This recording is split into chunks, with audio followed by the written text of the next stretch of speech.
നമസ്കാരം. ഗൾഫ് ഫോക്കസിലേക്ക് എല്ലാ പ്രേക്ഷകർക്കും സ്വാഗതം. ഞാൻ പ്രജിൻ സി കണ്ണൻ. വാർത്തകളിലേക്ക് വിശദമായി. അമേരിക്കയിൽ തെക്ക് കിഴക്കൻ ടെക്സസിലും ലൂസിയാനയിലും കൊടുങ്കാറ്റും ശക്തമായ ഇടിമിന്നലും 4 പേർ മരിച്ചു.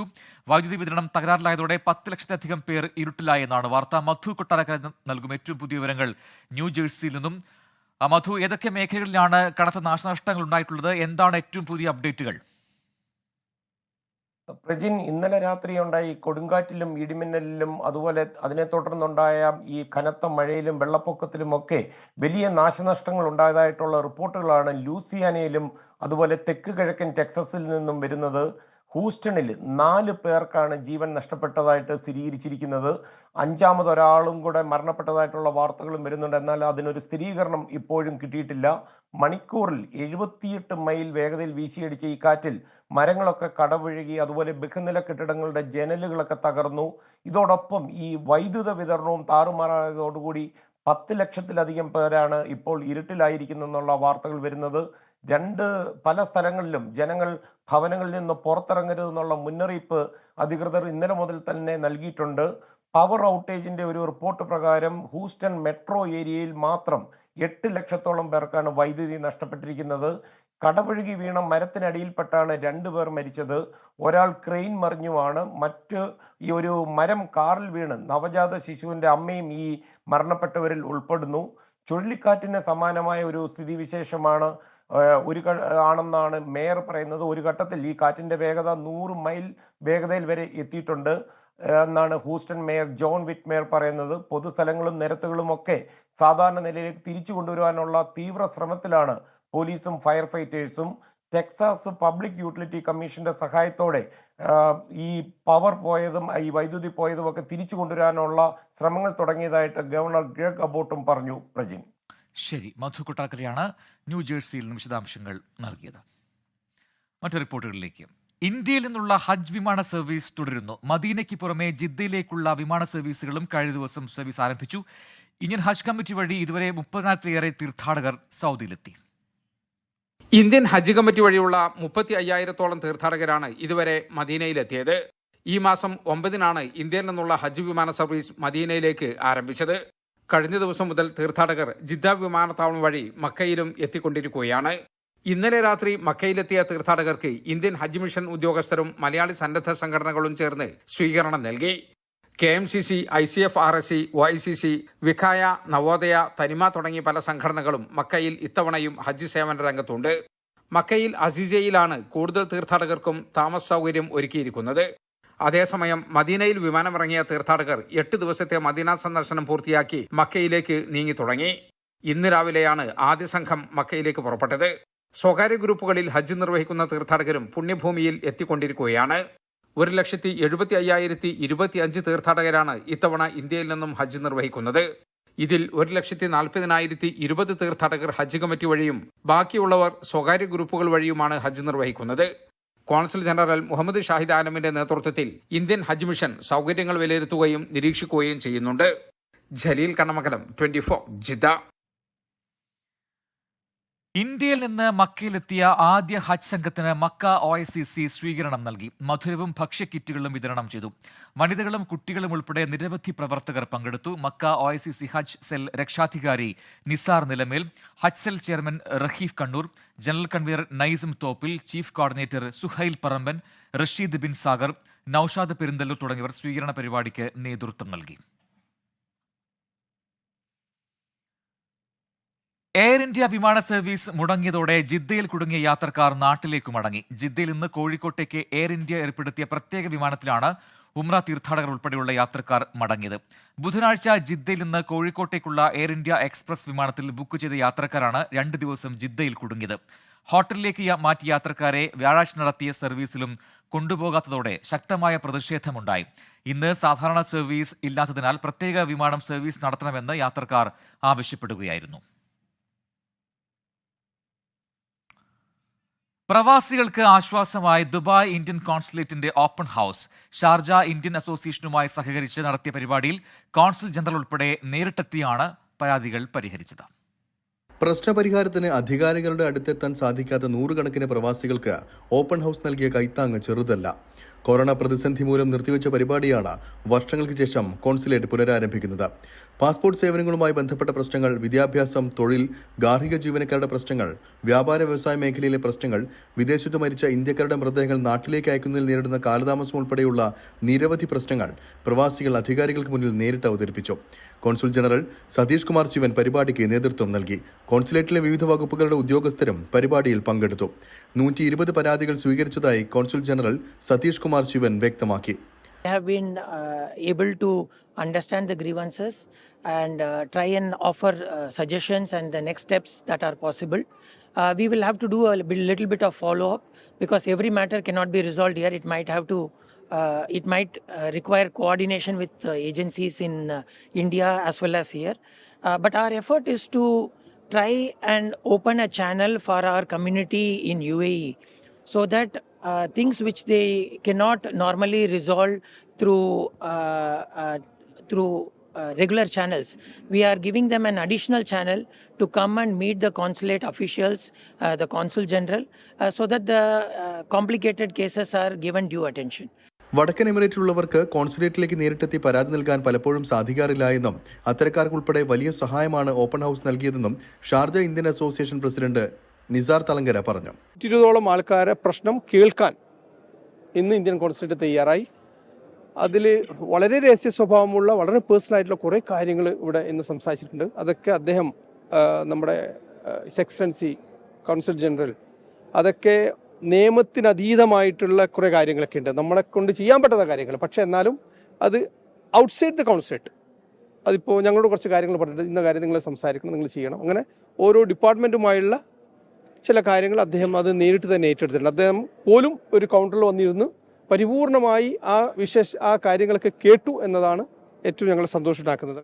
ഇത്തരം പരിപാടികൾ ഇടയ്ക്കിടെ നടത്തേണ്ടതിന്റെ സാഹചര്യം കോൺസുലേറ്റുമായി ചർച്ച ചെയ്യുമെന്നും സംഘടിപ്പിക്കാൻ ശ്രമിക്കുമെന്നും Sharjah Indian association secretary Sreeprakash പറഞ്ഞു.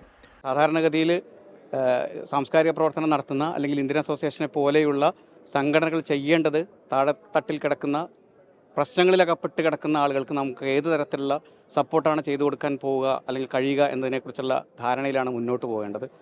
അപ്പോൾ CGയുടെ ഭാഗത്തുനിന്ന് വളരെ പോസിറ്റീവായിട്ടുള്ള ഒരു റെസ്പോൺസാണ് ഉണ്ടായത്. സ്ഥിരമായി ഈ സംവിധാനം നമുക്ക് മുന്നോട്ട് കൊണ്ടുപോകാമെന്നും ഏത് തരത്തിലുള്ള സപ്പോർട്ടാണ് കോൺസുലേറ്റിൻ്റെ ഭാഗത്തുനിന്ന് ഇത്തരം പരിപാടികൾക്ക് വേണ്ടത്, ഇത്തരം പ്രോഗ്രാമുകൾ സംഘടിപ്പിക്കുന്നതിന് വേണ്ടെങ്കിൽ അത് പൂർണ്ണമായിട്ടും ചെയ്തു തരാമെന്നുമാണ് അദ്ദേഹം അറിയിച്ചിട്ടുള്ളത്. 24 ദുബായ്. ഡൽഹി IITയുടെ അബുദാബി ക്യാമ്പസിലേക്കുള്ള 2024-25 വർഷത്തേക്കുള്ള പ്രവേശന പരീക്ഷാ തീയതി പ്രഖ്യാപിച്ചു. Combined admission entrance test, joint entrance examination എന്നീ 2 പരീക്ഷകളിലൂടെയാണ് അബുദാബി ക്യാമ്പസിലേക്ക് പ്രവേശനം നടത്തുക. Combined admission entrance test June 23 നടക്കും. ജൂൺ 3 വരെ ഓൺലൈനായി അപേക്ഷിക്കാം. Computer science and engineering, energy science and engineering എന്നീ കോഴ്സുകളാണ് ഈ വർഷം IIT അബുദാബി ക്യാമ്പസിൽ ആരംഭിക്കുക. കമ്പൈൻഡ് അഡ്മിഷൻ എൻട്രൻസ് ടെസ്റ്റിലൂടെയും JEE പരീക്ഷയിലൂടെയുമാണ് പ്രവേശനം നടത്തുക. ഇതിൽ കമ്പൈൻഡ് അഡ്മിഷൻ എൻട്രൻസ് ടെസ്റ്റിന്റെ തീയതിയാണ് ഇപ്പോൾ പ്രഖ്യാപിച്ചിരിക്കുന്നത്. ജൂൺ 23 പരീക്ഷ നടക്കുക. ജൂൺ 3 വരെ ഓൺലൈനായി അപേക്ഷിക്കാൻ സാധിക്കും. 300 ദിർഹമാണ് രജിസ്ട്രേഷൻ ഫീസ്. ജൂൺ 14 മുതൽ അഡ്മിഷൻ കാർഡ് വിതരണം ചെയ്യും. ദുബായ്, അബുദാബി, ഷാർജ എന്നിവിടങ്ങളിലാണ് പരീക്ഷാ കേന്ദ്രങ്ങളെന്നും അധികൃതർ അറിയിച്ചു. JEE പരീക്ഷയുടെ യോഗ്യതാ മാനദണ്ഡങ്ങളും മറ്റു വിശദാംശങ്ങളും വെബ്സൈറ്റിൽ ലഭ്യമായിരിക്കുമെന്ന് അധികൃതർ അറിയിച്ചു. IITs Go Global എന്ന ക്യാമ്പയിൻ പ്രകാരം 2022 ഓഗസ്റ്റിലാണ് UAEയിൽ IIT പഠന കേന്ദ്രം വരുന്നത് സംബന്ധിച്ച് പ്രാഥമിക ചർച്ചകൾ നടക്കുന്നത്. തുടർന്ന് ഡൽഹി IIT ഇതിനായി തെരഞ്ഞെടുക്കുകയായിരുന്നു. അബുദാബി വിദ്യാഭ്യാസ വിജ്ഞാന വകുപ്പുമായി സഹകരിച്ചാണ് പദ്ധതി നടപ്പാക്കുന്നത്. ഡൽഹി IITയുടെ ആദ്യത്തെയും ഇന്ത്യൻ IITകളുടെ രണ്ടാമത്തെയും ഓഫ്ഷോർ ക്യാമ്പസാണ് അബുദാബിയിൽ ആരംഭിക്കുന്നത്. 24 ദുബായ്. മക്ക OICC ഹജ്ജ് വളണ്ടിയർ സംഗമം സംഘടിപ്പിച്ചു. പ്രസിഡന്റ് നൌഷാദ് പെരിന്തല്ലൂർ ഉദ്ഘാടനം ചെയ്തു. ഹജ്ജ് സെൽ ചെയർമാൻ റഹീഫ് കണ്ണൂർ അധ്യക്ഷനായി. ഈ വർഷത്തെ ഹജ്ജ് സെൽ ഭാരവാഹികളെ ഹബീബ് കോഴിക്കോട് പ്രഖ്യാപിച്ചു. OICC volunteer jacket regional committee vice president Rasheed bin Sagar Hajj cell രക്ഷാധികാരി നിസാർ നിലമേൽ നൽകി പ്രകാശനം ചെയ്തു.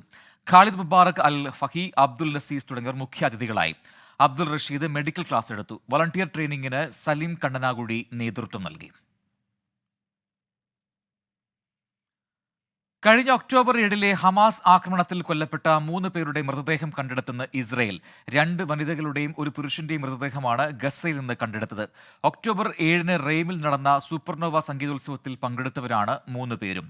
ഹമാസിന്റെ മിന്നലാക്രമണത്തിന് പിന്നാലെ ഇവർ മെഫാൽസിം മേഖലയിലേക്ക് രക്ഷപ്പെട്ടു. എന്നാൽ അവിടെ വെച്ച് ഹമാസ് പ്രവർത്തകർ കൊലപ്പെടുത്തിയ ശേഷം മൃതദേഹം ഗസ മുനമ്പിലേക്ക് തട്ടിക്കൊണ്ടുപോവുകയായിരുന്നുവെന്ന് ഇസ്രയേൽ പ്രതിരോധ സേന അറിയിച്ചു. ഇനി മറ്റു റിപ്പോർട്ടുകളിലേക്ക്. സംസ്ഥാനത്ത് വരും ദിവസങ്ങളിൽ അതിതീവ്ര മഴയ്ക്ക് സാധ്യതയെന്ന് കാലാവസ്ഥാ മുന്നറിയിപ്പ്. നാളെ മുതൽ ചൊവ്വാഴ്ച വരെ വ്യാപക മഴ തുടരും. ഇന്ന് 12 ജില്ലകളിൽ മഴ മുന്നറിയിപ്പുണ്ടായിരുന്നു. ഉച്ചയ്ക്ക് ശേഷം പെയ്ത കനത്ത മഴയിൽ കോട്ടയം, ഇടുക്കി ജില്ലകളുടെ മലയോര മേഖലകളിൽ മഴവെള്ളപ്പാച്ചിലുണ്ടായി. മീനച്ചിലാറിൽ ജലനിരപ്പ് ഉയർന്നു. ഇനി ഒരു അറിയിപ്പുണ്ടാകും വരെ മത്സ്യത്തൊഴിലാളികൾ കടലിൽ പോകരുത് എന്ന നിർദ്ദേശം നൽകിയിട്ടുണ്ട്. കടുത്ത വേനലിന് പിന്നാലെ ശക്തമായ മഴ. മലപ്പുറം, വയനാട് ജില്ലകളിൽ ഇന്ന് ഓറഞ്ച് അലർട്ടാണ്.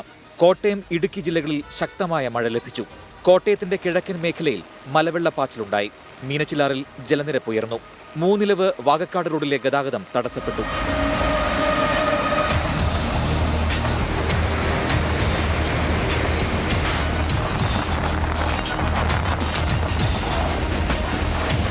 കാഞ്ഞാർ, പുള്ളിക്കാനം, വാഗമൺ റോഡിന് സമീപം മണ്ണിടിഞ്ഞു.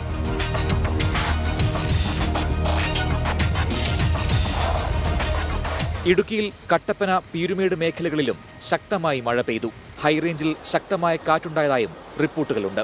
വരും ദിവസങ്ങളിൽ കേരളത്തിൽ മഴ ശക്തിപ്പെടുമെന്ന് കേന്ദ്ര കാലാവസ്ഥാ വകുപ്പ് അറിയിച്ചു. തിങ്കൾ, ചൊവ്വ ദിവസങ്ങളിൽ തിരുവനന്തപുരം മുതൽ ഇടുക്കി വരെയുള്ള ജില്ലകളിൽ ഓറഞ്ച് അലർട്ടുണ്ട്. മലയോര മേഖലകളിൽ ശക്തമായ മഴയ്ക്കും കാറ്റിനും സാധ്യതയുണ്ട്. ഇനി ഒരു അറിയിപ്പുണ്ടാകുന്നതുവരെ മത്സ്യത്തൊഴിലാളികൾ കടലിൽ പോകരുതെന്ന നിർദ്ദേശവും നൽകിയിട്ടുണ്ട്. 24 കോട്ടയം.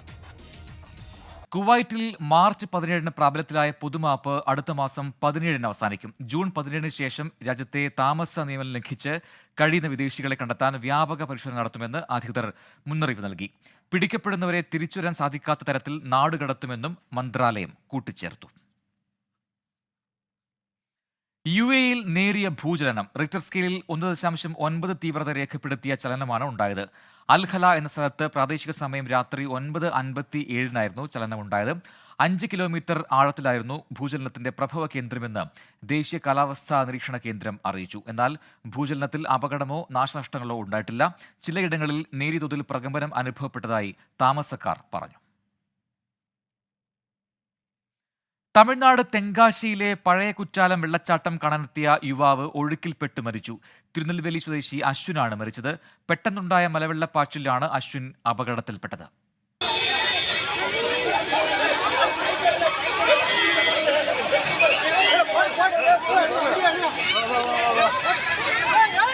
തെങ്കാശി മേഖലയിൽ കഴിഞ്ഞ 2 ദിവസങ്ങളിലായി മഴ തുടരുന്നുണ്ട്. വനമേഖലയിലും മലകളിലും പെയ്ത ശക്തമായ മഴയാണ് വെള്ളപ്പൊക്കത്തിന് കാരണമായത്. കുട്ടികൾ ഉൾപ്പെടെ ധാരാളം ആളുകൾ വെള്ളച്ചാട്ടത്തിൽ കുളിച്ചുകൊണ്ടിരിക്കുകയായിരുന്നു അപകടം. സഞ്ചാരികൾ വേഗത്തിൽ ഓടിമാറി. ഇതിനിടെയാണ് അശ്വിൻ ഒഴുക്കിൽപ്പെട്ടത്.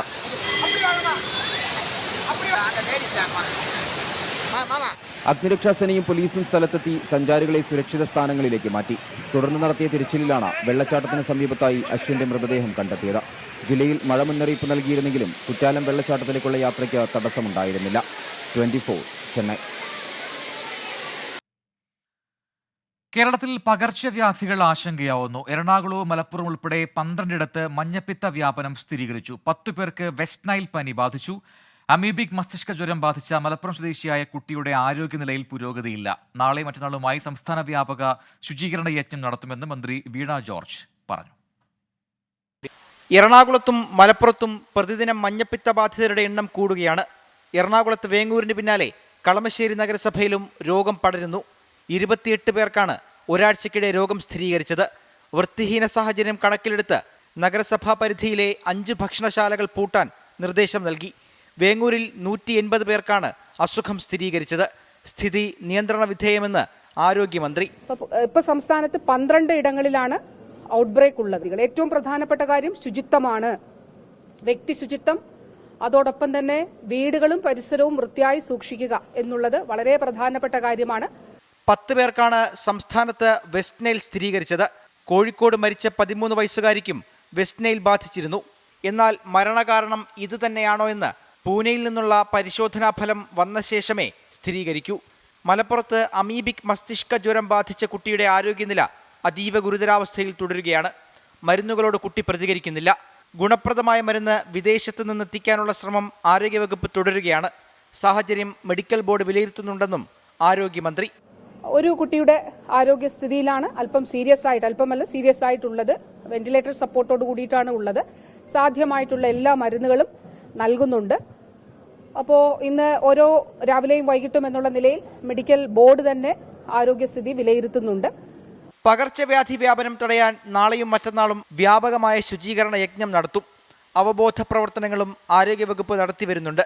ശുചീകരണം കൃത്യമായി നടന്നില്ലെങ്കിൽ ഡെങ്കിപ്പനി, എലിപ്പനി തുടങ്ങിയ പകർച്ചവ്യാധികളും വ്യാപിച്ചേക്കുമെന്നാണ് ആരോഗ്യവകുപ്പിന്റെ മുന്നറിയിപ്പ്.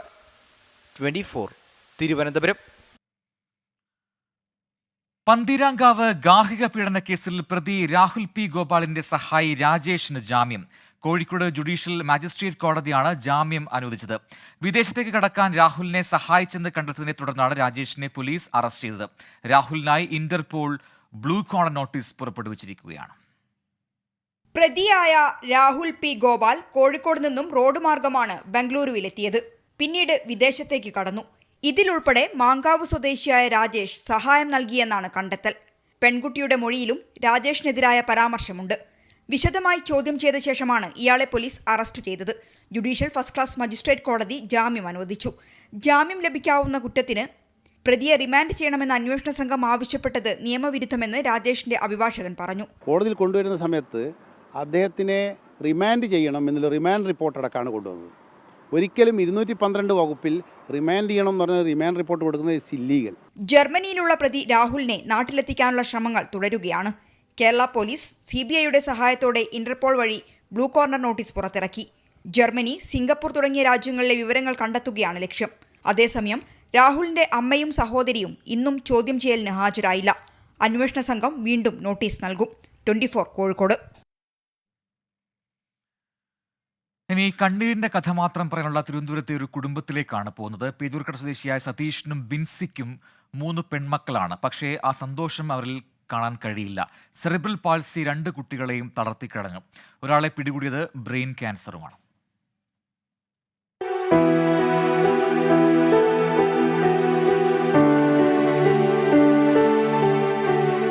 എനിക്ക് 3 പെൺമക്കളാണ്. മൂത്ത മകൾക്ക് ബ്രെയിനിലാണ് അസുഖം. രണ്ടാമത്തെ മകൾ ബ്രെയിൻ ട്യൂമർ ക്യാൻസറാണ്. മൂന്നാമത്തെ മകൾക്ക് സ്പൈനൽ കോഡിലാണ് അസുഖം. ബ്ലസ്സിക്ക് വയസ്സ് 14, 3 വയസ്സാണ് സാറയ്ക്ക്. രണ്ടാളെയും ജനിച്ച് 1 മാസം കഴിഞ്ഞപ്പോൾ ശരീരമിങ്ങനെ തളർത്തിക്കളയുന്ന സെറിബ്രൽ പാൾസി പിടികൂടി. 4 വയസ്സുള്ള ഏഞ്ചലിനെ ആക്രമിച്ചത് ബ്രെയിൻ ക്യാൻസർ എന്ന വില്ലൻ. കുറച്ചെങ്കിലും എഴുന്നേറ്റ് നടക്കുന്നത് ഏഞ്ചൽ മാത്രമാണ്. പക്ഷേ അവൾക്ക് ജീവിക്കാൻ ശസ്ത്രക്രിയ വേണം, തുടർന്നും ചികിത്സിക്കണം. ബ്ലസ്സിക്കും സാറയ്ക്കും ജീവിതകാലം മുഴുവനും ചികിത്സ ആവശ്യമാണ്. പക്ഷേ കൂലിപ്പണിക്കാരനായ സതീഷ് എങ്ങനെ മക്കളുടെ ചികിത്സ മുന്നോട്ട് പോകുമെന്ന ആശങ്കയിലാണ്. ലൈഫ് ലോങ് ആണ് കണ്ടിന്യൂ ആയിട്ട് ചികിത്സ നടത്തിക്കൊണ്ടിരിക്കണം. എനിക്ക് തന്നെ എല്ലാ ദിവസവും ജോലിക്ക് പോകാൻ കഴിയത്തില്ല. കുഞ്ഞുങ്ങളെ നോക്കണം, അവർക്ക് കറക്റ്റായിട്ട് കൃത്യമായ മരുന്ന് നൽകണം, അവർക്ക് കൃത്യമായ ഭക്ഷണം കൊടുക്കണം. ഞങ്ങൾ 2 പേരും കൂടെ ഉണ്ടെങ്കിൽ മാത്രമേ നമുക്ക് ചെയ്യാൻ പറ്റത്തുള്ളൂ. എല്ലാ ദിവസവും ജോലിക്ക് പോകാൻ പറ്റത്തില്ല. 1 മാസത്തെ മരുന്നിന് മാത്രം ഏതാണ്ട് 80,000 രൂപയാകുമെന്ന് സതീഷ് പറയുന്നു.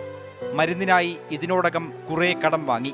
തുടർന്നുള്ള ചികിത്സയ്ക്കും ഏഞ്ചലിന്റെ ശസ്ത്രക്രിയകൾക്കും ഉൾപ്പെടെ കോടികളാണ് വേണ്ടത്. ശസ്ത്രക്രിയ ഉടൻ നടത്തണമെന്നാണ് ഡോക്ടേഴ്സും പറയുന്നത്. വീടൊക്കെ വിറ്റൊക്കെയാണ് ചികിത്സ നടത്തിയത്. പലരിൽ നിന്നും കടം വാങ്ങിച്ചിട്ടുണ്ട്. അതെല്ലാം ഇനിയും കൊടുക്കാനുണ്ട് കാശുകൾ. പലിശയ്ക്കൊക്കെ എടുത്താണ് ചികിത്സ നടത്തി മുമ്പോട്ട് പോയിക്കൊണ്ടിരിക്കുന്നത്. തിരുവനന്തപുരം ശ്രീചിത്ര തിരുനാൾ ആശുപത്രിയിലാണ് ഏഞ്ചലിന്റെ ചികിത്സ. ആശുപത്രിയിൽ ബെഡില്ലാതെ വന്നാൽ ശസ്ത്രക്രിയ ചെന്നൈ അപ്പോളോ ആശുപത്രിയിൽ നടത്തേണ്ടി വരുമെന്ന് കുടുംബം പറയുന്നു. എങ്ങനെയും മക്കളുടെ ജീവൻ നിലനിർത്തണമെന്ന് മാത്രമാണ് സതീഷിന്റെയും ബിൻസിയുടെയും പ്രാർത്ഥന. സന്മനസ്സുകളുടെ സഹായം തേടുകയാണ് ഈ കുടുംബം.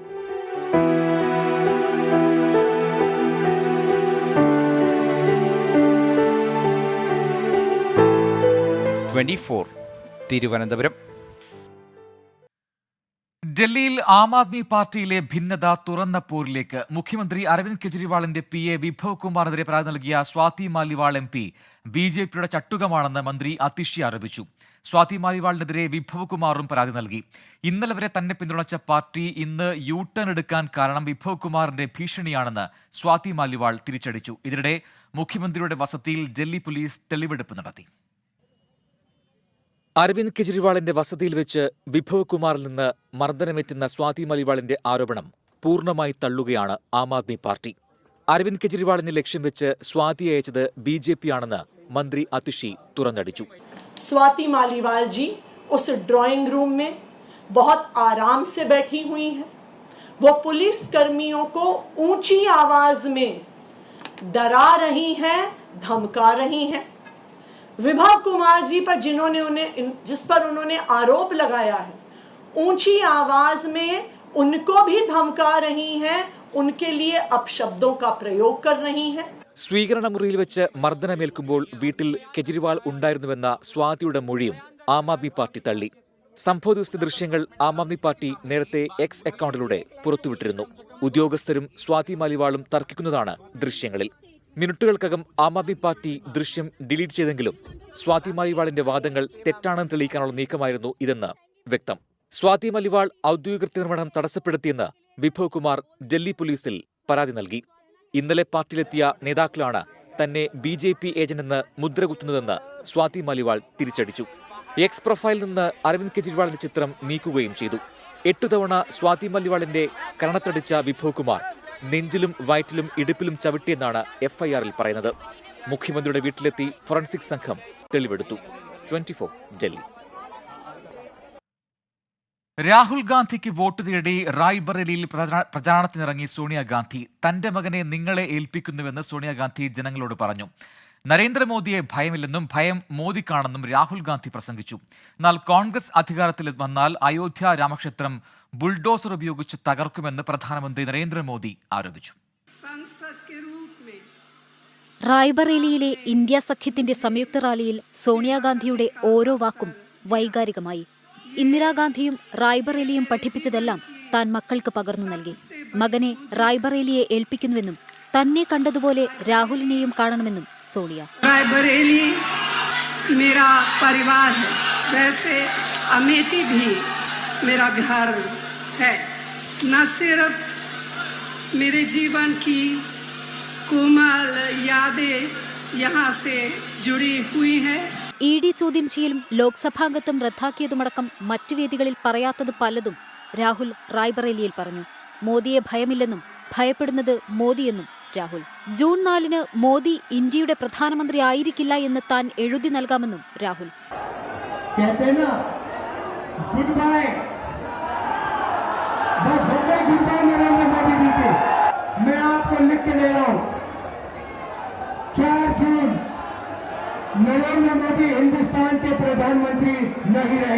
ഉത്തർപ്രദേശും മഹാരാഷ്ട്രയുമടക്കം സംസ്ഥാനങ്ങളിൽ പ്രചാരണം തുടരുന്ന പ്രധാനമന്ത്രി നരേന്ദ്രമോദി കോൺഗ്രസിനെതിരെ രാമക്ഷേത്രം ആയുധമാക്കി. सपा कांग्रेस केवल आपका वोट तो ले लेते हैं, लेकिन ये लोग सरकार में आते हैं तो सौगात किसको बांटते हैं? वे सौगात उनको बांटते हैं जो उनके लिए वोट जिहाद करता है. കോൺഗ്രസും സമാജ്വാദി പാർട്ടിയും ഭീകരവാദി അനുഭാവികളെന്ന ഗുരുതര ആരോപണവും ഉത്തർപ്രദേശിൽ പ്രധാനമന്ത്രി ഉന്നയിച്ചു. അതേസമയം മോദിയല്ല അമിത്ഷായാണ് BJPയുടെ പ്രധാനമന്ത്രി സ്ഥാനാർത്ഥിയെന്ന വാദം മുംബൈയിൽ ഇന്ത്യ മുന്നണിയുടെ റാലിയിലും അരവിന്ദ് കെജ്രിവാൾ ഉയർത്തി. 24 ഡൽഹി. ബുള്ളറ്റിൻ പൂർത്തിയാവുന്നു. Good night.